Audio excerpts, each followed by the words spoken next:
أعزائي المشاهدين، أهلا بكم في حلقة جديدة من برنامج طلائع النصر.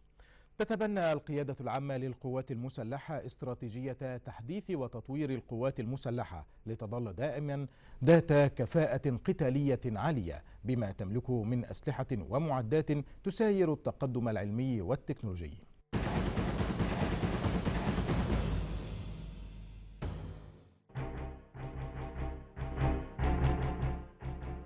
على مراحل التاريخ لم تكن مصر دولة معتدية في أي من العصور، بل كانت دولة داعية للسلام تحافظ على كل حبة رمل على أرضها وتؤمن حدودها ضد أي اعتداء خارجي. والتطبيق الحديث لهذا المبدأ كان من خلال نصر أكتوبر العظيم، والذي رفعت مصر الشعار لخوضها على أنها حرب من أجل السلام، استخدمت فيها كل الجهود السياسية والمعركة العسكرية التي أدت إلى انقلاب في الفكر العسكري، وبدلت الاستراتيجيات وأساليب القتال، وطورت نظم التسليح إلى آفاق بعيدة.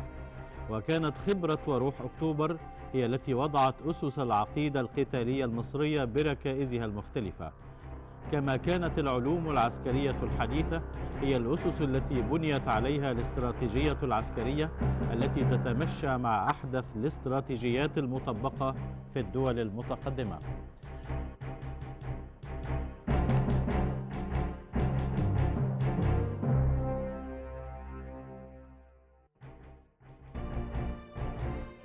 فالقوات المسلحة تقع عليها أعباء ضخمة ومهام محددة كلفت بها، وعلى رأس تلك المهام حماية وتأمين أرض مصر وسمائها وأجوائها وحدودها ومياهها الإقليمية من أي عدائيات محتملة، وهي تنفذ مهامها بقدرة عالية تستند على خبرات حربية متقدمة وعلم عسكري غزير وحب وفداء للوطن، من خلال منظومة استعداد قتالي عال ودائم يبنى على عدة ركائز متكاملة تكمل بعضها البعض.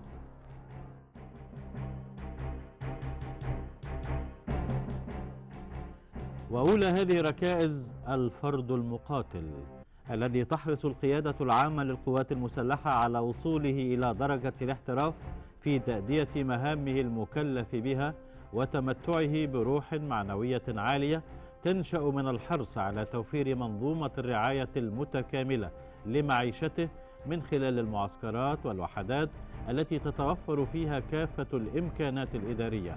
وبالتالي يتفرغ الفرد للتدريب الذي يتم بصور مختلفة، منها التدريب الفردي والتدريب الجماعي على مهارات القتال المختلفة، وكذا التدريب بواسطة نظم السيميليتور أو المحاكيات، وصولا إلى الاختبارات لقياس المستوى التدريبي. والتدريب هنا يعني التدريب الجاد الراقي والواقعي الذي يشكل الوسيلة المضمونة للكفاءة القتالية والاستعداد القتالي العالي للوصول إلى الاحتراف العسكري.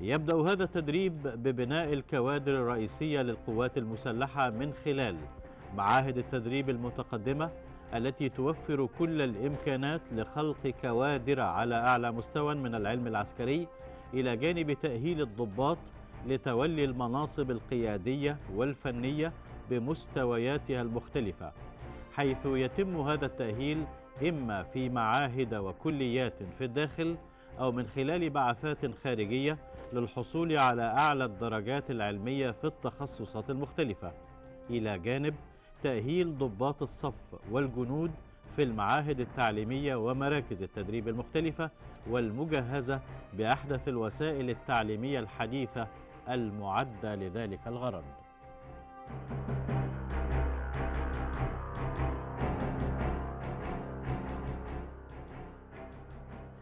الركيزة الثالثة هي نظم التسليح الحديثة، والتي توفرها الدولة للقوات المسلحة من أجل تحقيق التفوق والتوازن على جميع المستويات.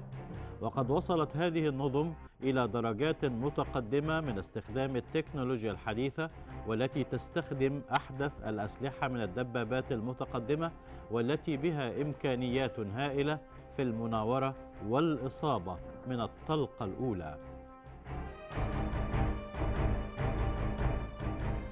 إلى جانب المدفعيات التي تستخدم أحدث نظم إدارة النيران، إلى جانب الصواريخ المتقدمة بمختلف أنواعها، والتي تطورت كثيرا بعد استخدامها الكثيف في نصر أكتوبر العظيم. القوات الجوية التي تمتلك أحدث طائرات في الترسانة العسكرية على مستوى العالم، كما أن الطيار المصري يتميز عن غيره كثيرا، حيث نشأة وتدريب هذا الطيار تمت من خلال منظومة تدريبية متطورة، ثم تطورت بعدها لتحقيق أعلى مستويات التدريب الجوي الراقي.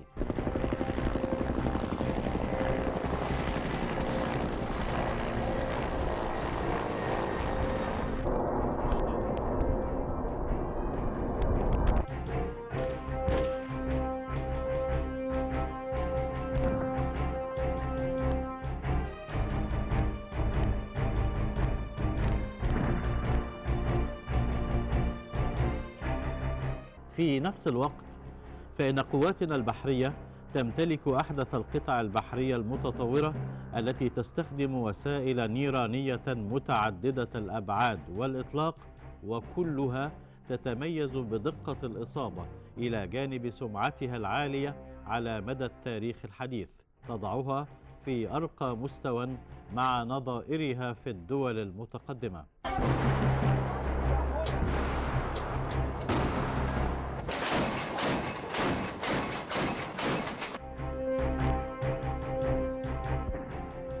وما ينطبق على الجميع ينطبق على قوات الدفاع الجوي، والذي أثبتت نتائج رمايتها النيرانية: التدريب المستمر والعمل الدائم تحت مختلف الظروف، والذي ظهر من خلال مشروع الرماية بالذخيرة الحية الذي نفذته عناصر من قوات الدفاع الجوي، تمثل جميع التخصصات، والتي تمكنت من إصابة أهدافها بدقة عكست المستوى الراقي الذي وصلت إليه قوات الدفاع الجوي.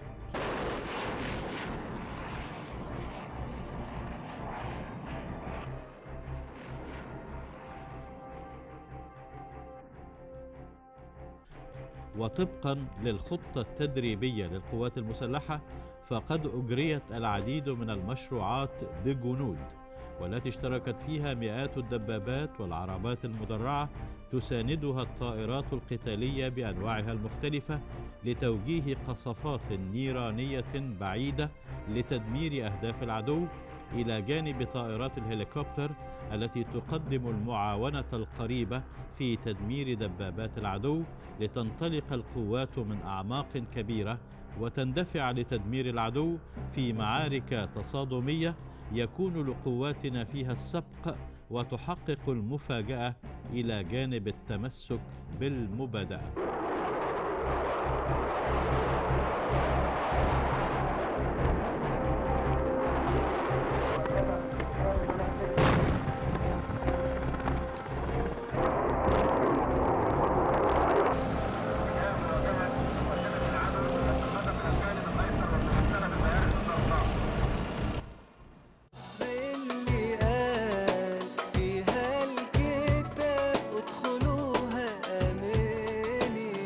مستحيل يجرالها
مصر بالنسبة لنا نعمة واحنا هنشيلها في عينينا.